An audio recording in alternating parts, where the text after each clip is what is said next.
The hand that rocks the cradle rules the world. We all know that saying, but it's a true statement, and every two-bit dictator in history has known you have to get the children.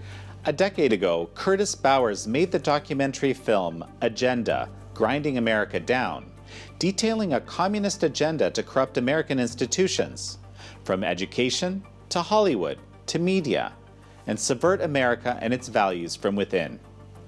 The main strategy was to divide and conquer, to turn Americans against each other. In this episode, we sit down with Bowers to discuss what his film can tell us about our current political moment and how Americans can reconnect with their neighbors.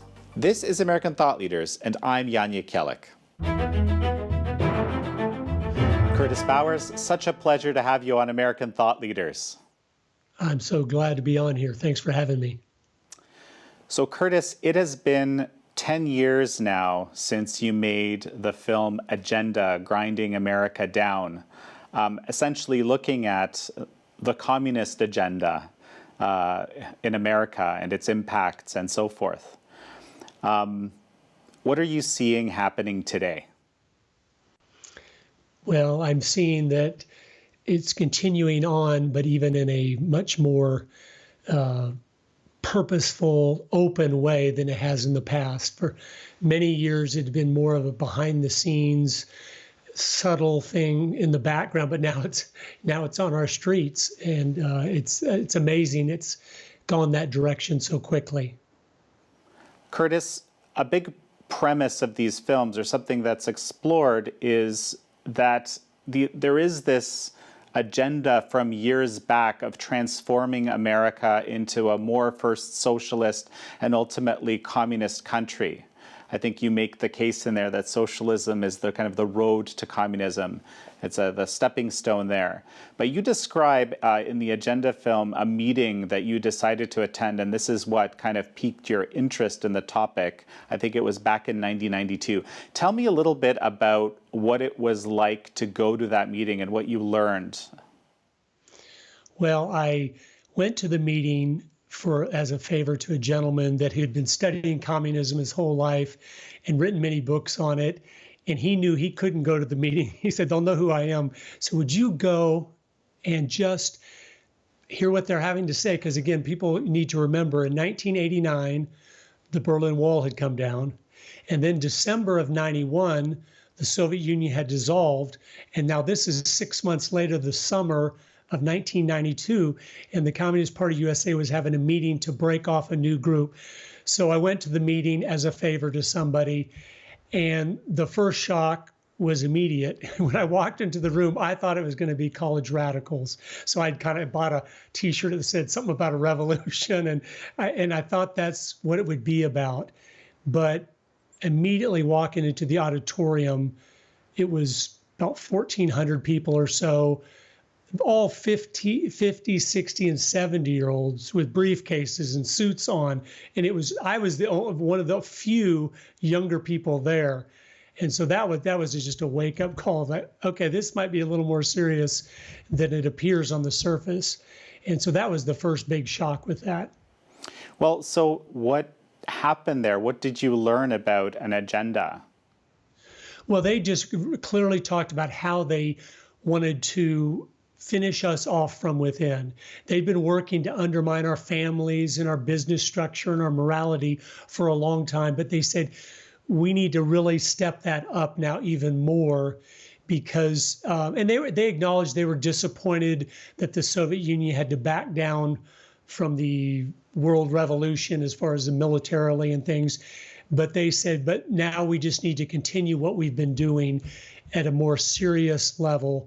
And through education, media, and entertainment, influencing the next generation and people to come alongside them in their movements to try to slowly, again, take us down from within. So, and what were your kind of, political views at the time when you went in? You were obviously going in incognito.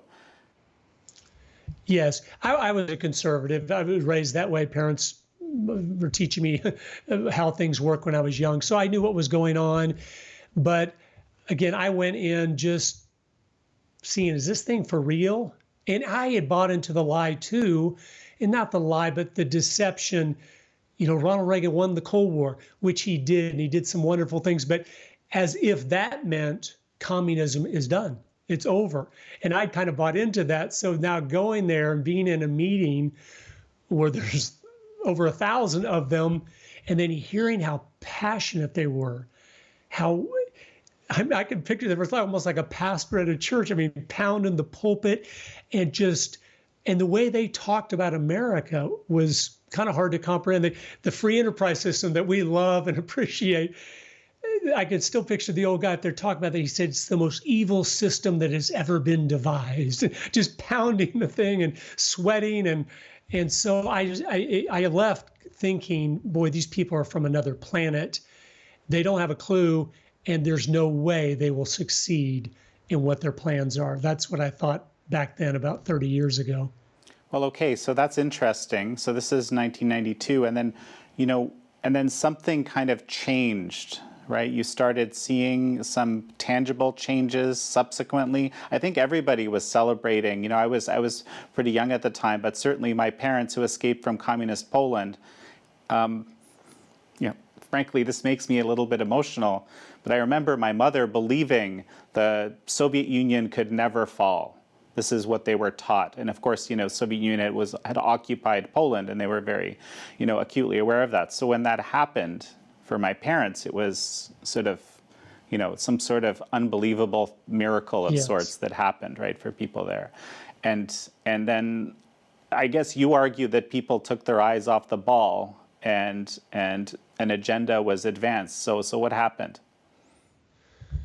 Well, then it was 16 years of getting married, having children, doing business things because it's such a wonderful country to do them. I'd kind of had been enjoying America. But then in 2008, I'm a state representative in Idaho, and all of a sudden legislation was coming across my desk. And that's the thing that first brought the idea back to me and the memory of that meeting. And businessmen were calling me, and it was some environmental legislation saying, this legislation doesn't do anything to help the environment, but it destroys my business. Would you vote against this? And I started to look into it more, and that's when I thought, wait a minute, that's what they had said back in 1992, the way they were going to take down the free enterprise system. They said they were going to get behind the environmental movement and use it to create so much regulation and red tape that it would be hard for a business to survive. And again, in 92, when they said that was hard to even understand because the environmental movement was the people chaining themselves to trees in Oregon and stuff like that. It was not a mainstream movement. But by 2008, an Inconvenient Truth had just come out, and it was the biggest movement in the entire world going. And I started to go, wait a minute. And that's what made me revisit what they had said and then really dig in to the communist movement at a much more serious level. Well, so let's look at some of the things that were talked about. You also mentioned in the film a book called The Naked Communist, which was written quite a bit earlier, which also describes a very specific agenda of, kind of transforming society into the communist image, so to speak. Let's take a few that you would think are particularly relevant, let's say, attempts at transformation, and look at those, and maybe we can sort of map them to today, what we're seeing across America today. Absolutely, and I've got a list right here because I thought you might bring that up. Goal 17. I mean, all the surveys show 70+% of young people want socialism. And one of the polls even had 30% of young people saying they wanted communism. And obviously, they don't know what either one of those things are, but they've been brainwashed to think that they're good. Well, Goal 17, and these were gathered by FBI agents in the 40s and 50s and then put together into the Naked Communist. But Goal 17 that they were talking about in their meetings was get control of the schools, use them as transmission belts for socialism, soften the curriculum. So we're going to use them to just as transmission belts for socialism, to teach socialist ideas and philosophies and make them sound like they're just and right and true, and be focused on that. Well, that's so vital for so many reasons. One is the hand that rocks the cradle rules the world. We all know that saying, but it's a true statement. And every two-bit dictator in history has known you have to get the children. And that this agenda has been primarily focused on influencing the culture so they can influence the children and take over education and things so they can have the future. Because if you teach 70% of young people to love socialism, guess what? When they grow up, we are going to have socialism. So this is making me think of, let's say, the prevalent freedom of speech issues we're seeing on campus. This is more in the university setting, but so how is this connected?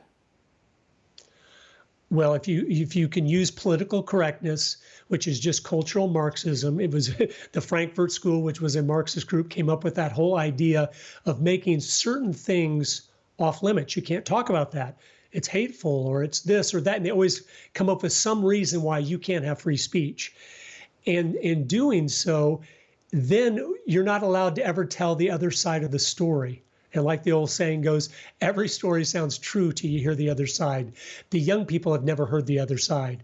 If the young people could meet with your parents that grew up in Poland and have them just say, this is what it was like for us. If those type of things could happen, then the lies disappear very quickly.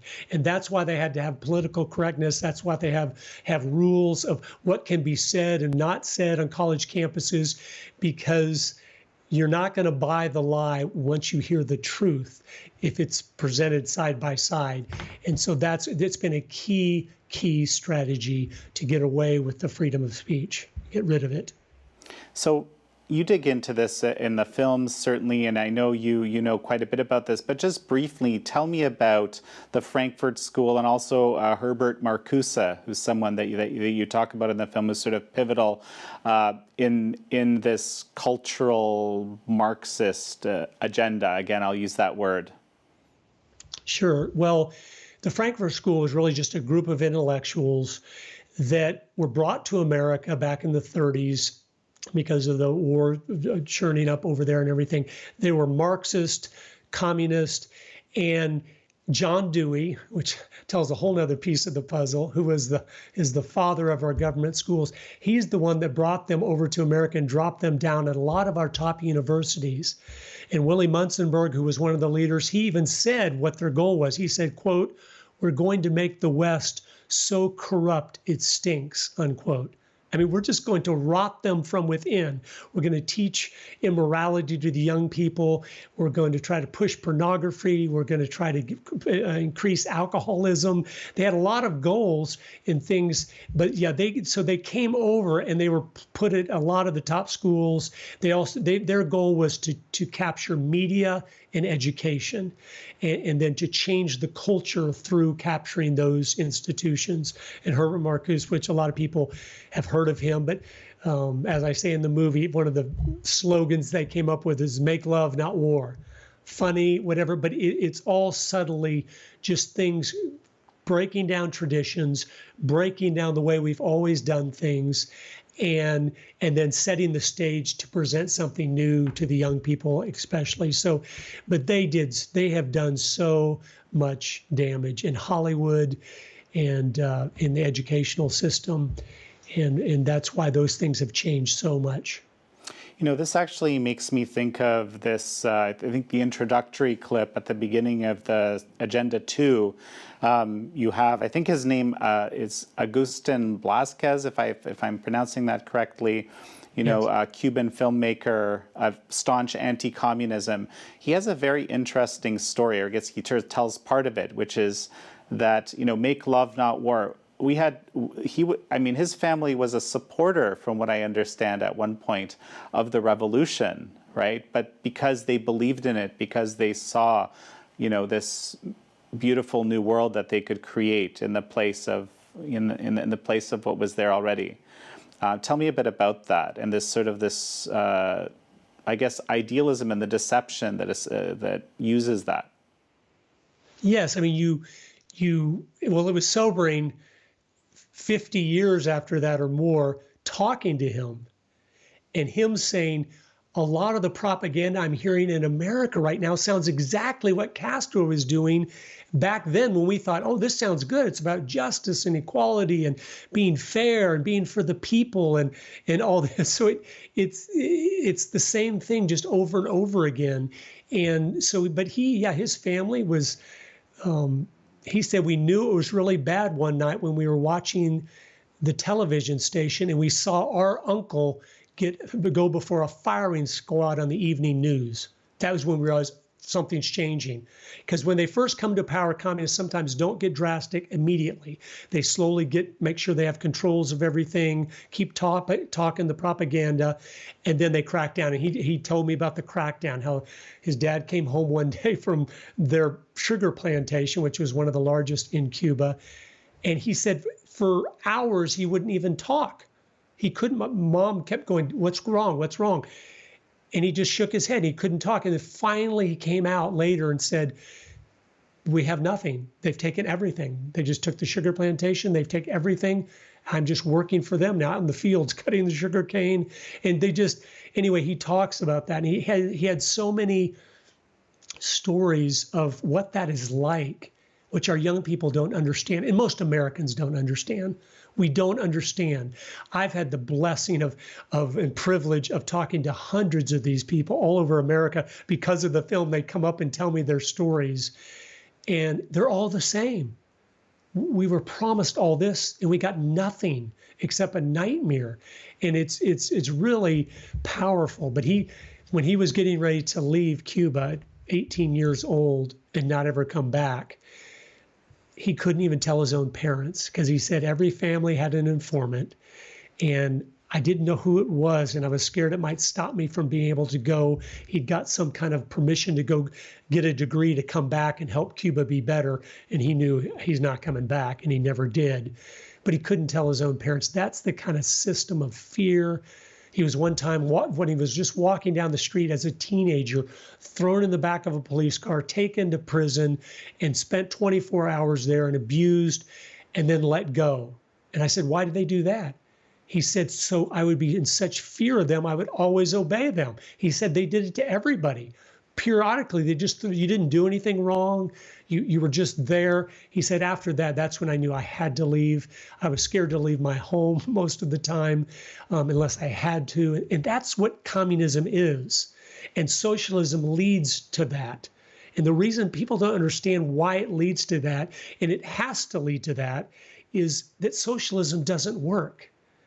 And so as it starts to collapse, the people in power are not going to lose their power. So that's when the guns come out. But they can only do that if they've created a socialist society where they have the levers of control of everything. It's hard to go from free enterprise to communism because the people still own all the wealth and the power and the money-making things. So it's just a hard transition. You've got to go into socialism, let the government get the levers of power, and then whenever you need to, you can say, no more Mr. Nice Guy, and you have the ability to do that because you can shut off the power or have the person lose their job or whatever you need to do. But it always goes that way because it doesn't work. You know, so many things actually to unpack in what you just talked about. I know. Well, the first one, it just reminds me the informants thing, and that's something that again, anyone that's ever lived in a communist country that I've spoken to understands completely. But people that have not lived in a communist country, actually, it's kind of baffling because it's kind of hard to imagine. And there's this. It reminds me of the film The Lives of Others. I don't know, decade and a half ago, it won a Best Foreign Language Oscar. Basically, this film, and I'd recommend it to everybody watching right now, The Lives of Others is the English translation. Basically, we have a Stasi agent, right? This is the East German secret police, known as like one of the worst in the Soviet bloc, so to speak. And it basically explains what it would be like to live in a society where everyone is informing on everybody else because they're incentivized both positively i.e. they'll get some benefits for doing it, or negatively in exactly the kind of way that you described. It's expected that you will inform. It's expected that you will contribute to dossiers. I remember back in Poland, and I'm kind of ranting a little bit here myself, but I remember in Poland, people were stunned after 1989 when they opened up the archives. They showed, basically parish priests were informing on people that were confessing to them. For example, husbands had been informing on wives, contributing to these dossiers. It was just all kind of unimaginable, unthinkable, even to people there who knew that everyone was informing, but then expected that some of these relationships would still be holy and sort of outside of that, but it wasn't the case. Okay, that's my comment. I'm going to get back to speaking with you here. How does this apply to us today? In terms of, we've had an incredibly tumultuous year, 2020. You keep seeing people say, we thought we had seen it all for 2020, and then something else comes up, right? That makes it even crazier. What are you seeing in terms of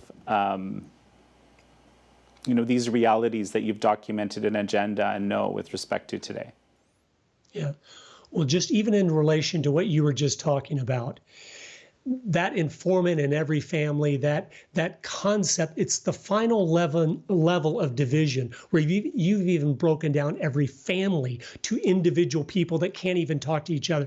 The same thing is going right now. All these movements to try to divide us from each other, to make us think we're all against each other, to make people discontent and fearful of each other. That is all Marxist strategy. No well-meaning person would ever try to get people to think each other is against each other and not think the best and not work toward the best and not be doing that. So it's divide and conquer.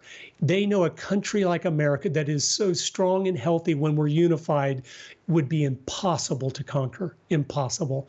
And so we've got to divide them up with the rich against the poor, the blacks against the whites, the young against the old, anything you can do. Just pulling groups of people off, not to help those people, but to use those people.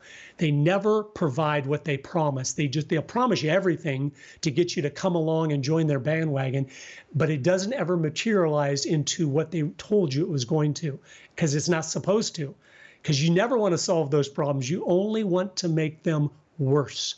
That's something that, again, for an average person, I remember myself, when I first realized, because I realized these people don't think like I do. That's why I've underestimated them. That's why I've been so naive, because I would never think of trying to turn someone against someone else or just cause division and hatred and anger and confusion. And I go, but these people do that, and we have to understand that. I mean, just looking at education in America, we were just talking about. Why has not a single educational program through the last 5-6 presidents, Republican or Democrat, done anything to improve our government schools? I mean, that's it. You're just told, oh yeah, this is what we need. We need more money. They don't want to solve the problem, because when you solve a problem, the government needs less power then. Because the problem is solved. If a problem can become larger, then they need more power to be able to solve the bigger problem. That's why they always want to make big problems get bigger and bigger. Anyone that's part of the establishment, whether it's Republicans or Democrat, you want government to be able to expand and keep having more money coming in to solve bigger problems. But as I studied and looked through it, every single one of those, from Bush Sr. or Clinton or Bush Jr. or Obama, if you read through them, I used to be a high school math teacher, so I was in education. You can see clearly this isn't going to help the system. This isn't going to help these kids get a better education. It's going to hurt that process. And so you see, again, the lie of that, and then you realize, okay, they want the system to create someone that's not capable of providing for themselves. So then government has to step up even more to provide jobs and incomes and health care, because these people literally don't have the character, the virtue, the morality, the discipline to be able to do that. And so that's what we're seeing, and it's happening in so many areas. But divide and conquer is a communist strategy that they have used from the beginning. Well, so that's very interesting. I'd love to know more, because what you just described, I mean, I think a lot of people, a lot of very well-meaning people would say, "Oh my goodness, no, it's a mismanagement. This is some conspiracy theory to sort of actively try to undermine the education system so that American children do poorly, so they're more susceptible to control and so forth." So what evidence did you find of this? Mm-hmm. Yes, well, several things. That was my thought for 30 years. These people are just naive. They just don't know what makes a good education. But then something happened. I started homeschooling my own kids. And as we did that, I realized to teach a 5 or 6-year-old to read only takes about an hour a day for 6 months. How are we turning out 18-year-olds that have been in the system for 13 or 14 years and they can barely read? And all the things, I started to go, wait a minute, something's wrong here. The evidence is crystal clear. We know how to give a child a good education. We've known that for hundreds of years. Rigorous debate and argument and logical thinking and mathematics and science and all the things. And if you look at the schools today, hardly any of that is there. I mean, they've taken out all those things that make someone have a sharp mind that can discern truth from error. They didn't want someone that could discern truth from error, because you cannot use a person that can discern truth from error. And so it's been very purposeful, and there's plenty of evidence to show that. What made you decide to homeschool? I think that same thing that we talked about, 20 years ago, having been a teacher myself, I thought, man, this system is broken. It's just, everything is lowered down to the lowest level. You're not trying to pull the cloud up. You're having to teach to the lowest level. And so the sharp kids get bored because all the people in the middle are kind of whatever. It just is a system that wasn't working clearly. I saw it wasn't working for me, and there I'm like, I want my kids to have a future, because you need a good education to have a future. You need to know how to think and how to read, so you can read anything you didn't learn. That's what I tell my kids. I'm not going to be able to teach you everything, but if you're a great reader, everything I didn't teach you is in a book. And you can read any book on any topic at any time and become an expert. And you can read history, so you can go back in time and live with people that you'll never get to know. You can go meet people you'll never meet. You can do so much in a book. And they did not. Phyllis Schlafly, before she died, she had spent so much of her life exposing what had been happening in the educational system to make them where they weren't good readers purposefully, so they couldn't even read the founding fathers because it would be English they couldn't even understand, and they wouldn't know where we came from or where we're going. And it was a very key piece of taking over a country is dumbing down the population. Fascinating, and of course, very deeply disturbing, right? To know that this is something that at least even some people are thinking of. I'm just thinking of the Cloward-Piven strategy, which I'm sure you're very familiar with. And again, I don't think this figures into your movies per se, but just the idea that someone would kind of create a plan to overwhelm, Columbia University professors, to overwhelm the welfare system in a city, in New York City, in order to break the connection between work and compensation, right? And then again, with an idea to create this better world, so to speak. When I first read about that, not that long ago, just within the last several years, I was stunned to imagine that someone actually conceived of this and actually implemented it, and arguably was successful ultimately, in sort of bankrupting the city. Are there other examples of these types of, plans or agendas or that come to you? Sure. Well, the whole philosophy behind that plan is to just create chaos. It's to just cause the system to collapse, anything to make things worse. Like I was saying before, and I know a lot of people listening go, they want to make things work. Yes, they do. And I know you don't think like that because you're a nice, thoughtful, kind, loving person. But these people do. When I've read their books, you read Saul Alinsky. Anyone that's doubting this, you read Rules for Radical by Saul Alinsky, who is the commander of the current movement, the strategy. And I've actually got some of his quotes right here. You lie about the opposition while accusing them of lying about you. You're flipping everything around on its head. And that's what this is. But the Cloward Piven, was to burden down the system so it'll collapse. And so then again, through collapse, then you can maybe put your puppet up that's for the people and that's for justice and equality. It's always to divide people off the poor. It's to use the poor, not help the poor. Who has done more to help the poor recently than anyone? President Trump. Whether you like him or not, President Trump created circumstances that helped more people get jobs than any time in the history of America, especially of minorities, which I was so excited about that. I'm like, I think 10 million people just in his first 3 years were removed off the welfare rolls. That's a successful campaign right there. The Cloward and Piven, they wanted to increase the welfare rolls and get more people tied into the system, a system that we know doesn't work. Has it freed people over time? No, it hasn't.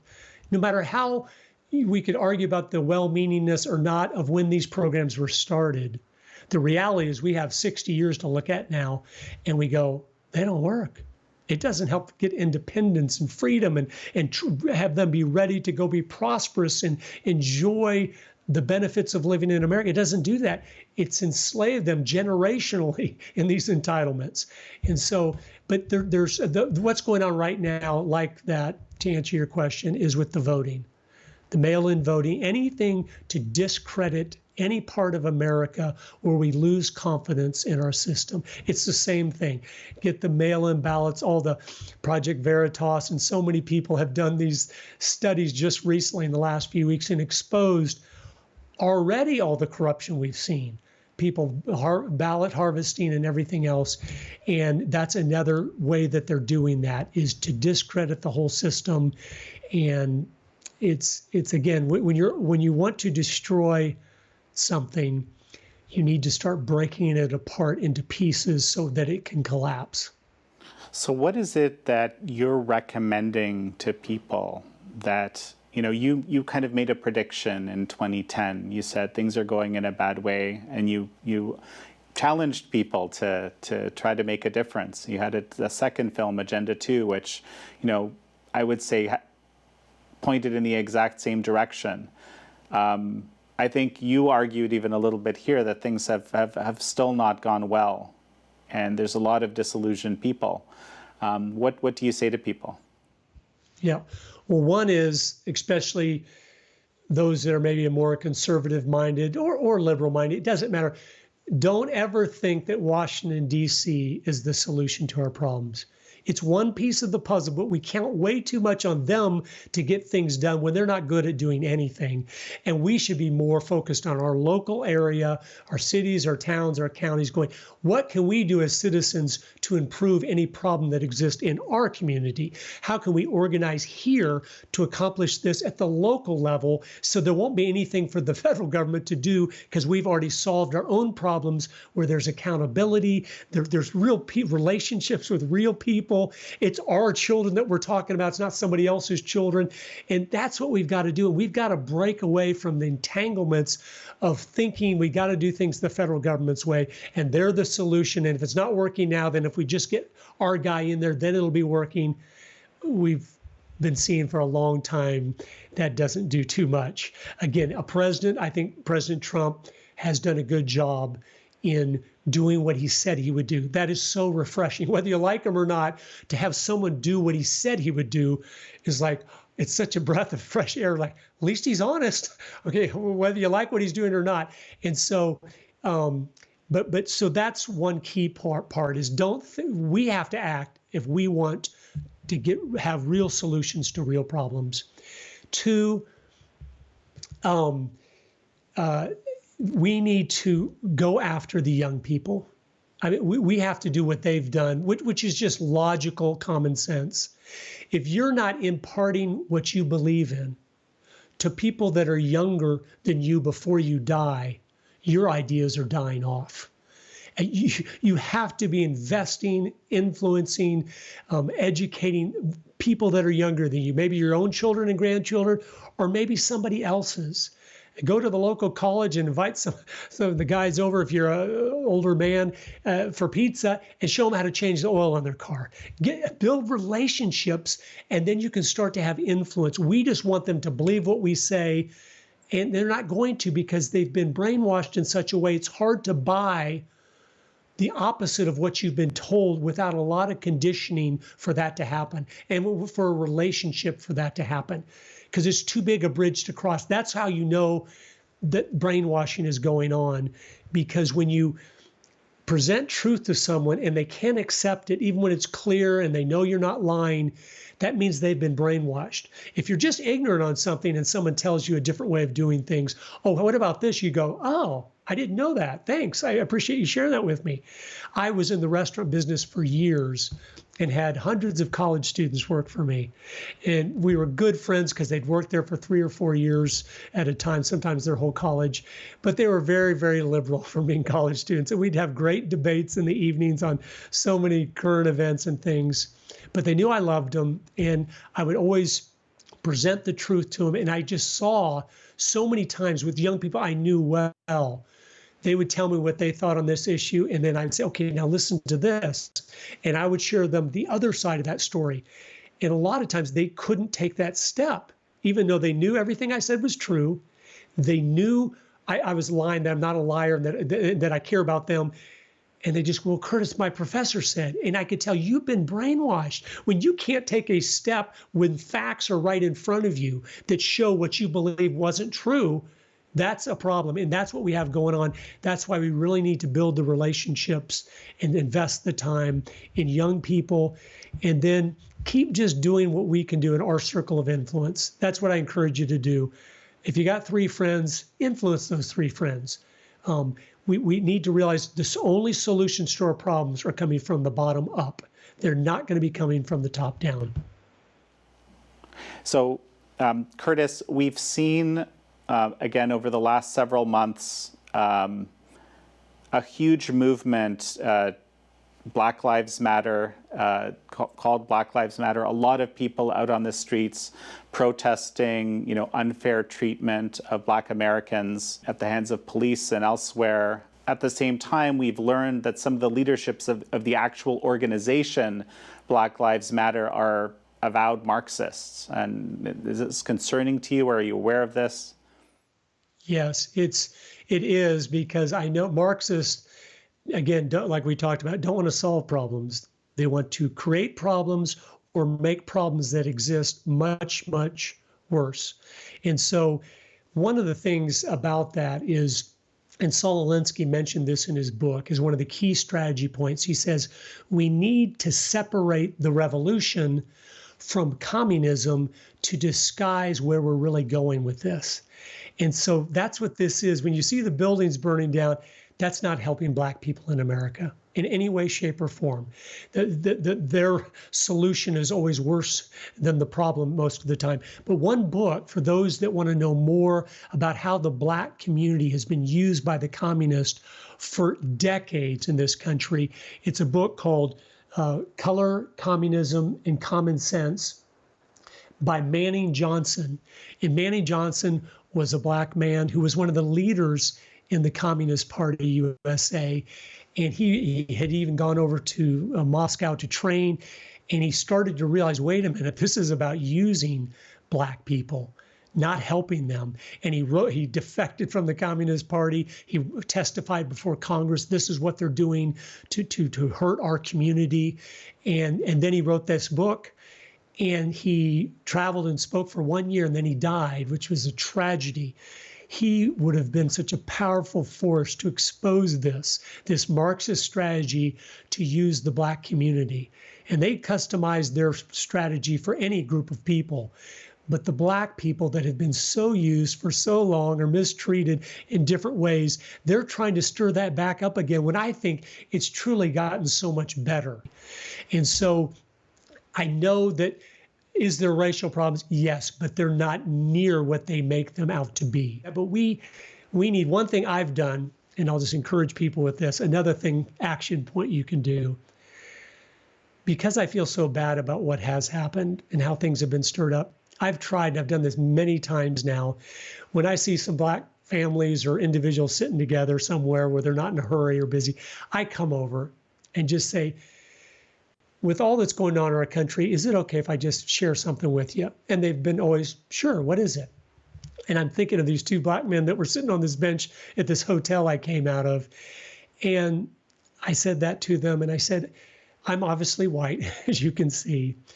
And I told them what I told you. I said, I've known thousands of white people over my life, and I've never met one that doesn't love and appreciate you all. We even admire you and your athletic abilities and your music abilities and your sense of humor and your just everything.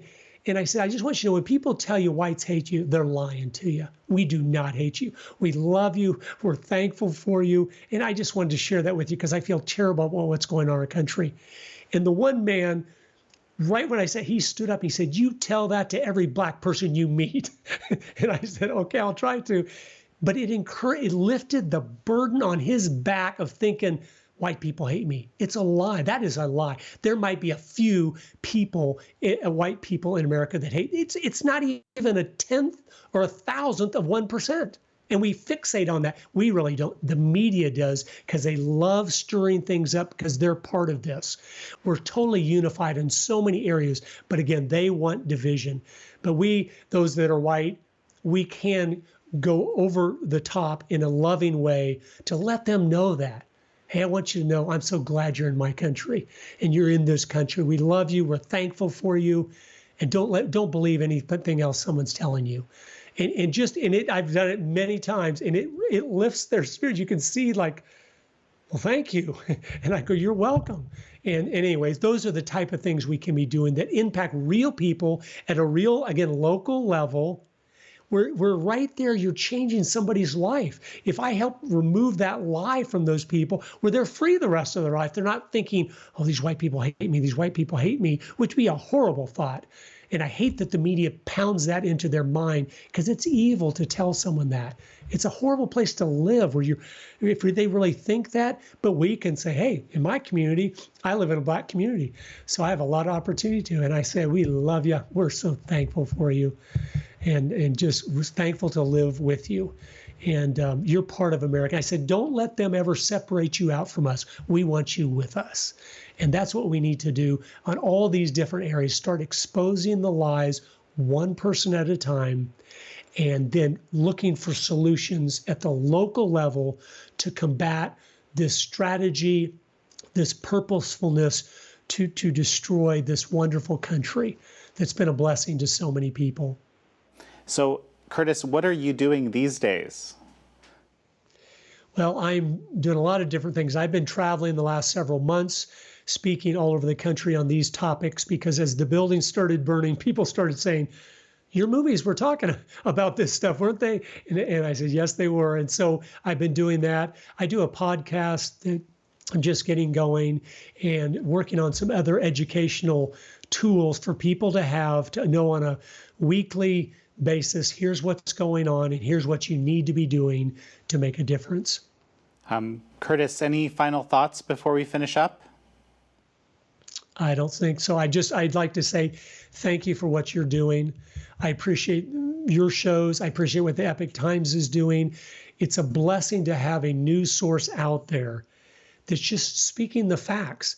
Then people can listen and decide to believe or not, but there without this big agenda. Anyway, you all have been a tremendous blessing to me personally and to thousands of people I've met that are taking the paper and doing the things to learn about what's really going on. As I've studied what's going on in the world, and specifically in America, Marxism is the dominant philosophy that's dominating the world. Even the BBC in 1999, they had a survey asking people who was the most influential person of the last 1,000 years, not 100, 1,000, and Karl Marx won. And you are the only paper that is telling people what the Marxists are doing, what their philosophies are, what their strategies are, and so that we can have our eyes open and see this threat that is all around us, wherever we are in the world. That's what's happening. So you have been such a blessing because it's helped people finally get the information of this is what's going on, and this is what they're saying. And this is what they're doing. And here's their philosophies. And so that's one of the reasons I recommend people, wherever I go, you need to be a subscriber of the Epoch Times. It's just one piece of the puzzle, but it's a key one because they're giving you something that you cannot get anywhere else. And it's incredibly valuable. Curtis, thank you so much for those kind words, and such a pleasure to have you on. Likewise. Thank you so much.